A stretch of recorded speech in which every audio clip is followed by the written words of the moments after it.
Hello বন্ধুরা, কেমন আছো তোমরা? আশা করি ভালো আছো, আমি খুব ভালো আছি। তো চলো তোমাদের একটা জিনিস দেখানো যাক। ওইটুকুনি গাছে কত আম দেখো,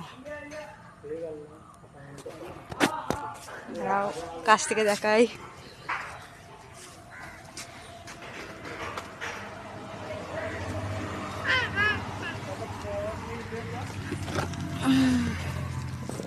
এই দেখো, ক্যামেরায় ছোট লাগছে কিন্তু অনেক বড় বড় আম।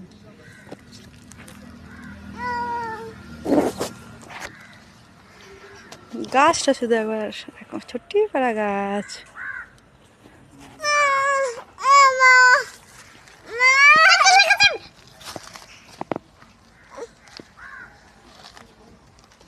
তারিখ দাও। টাটা টাটা বন্ধুরা, টাটা। পয়সা পয়সা পয়সা। চলো টাটা, এইটুকুনি দেখানো ছিল।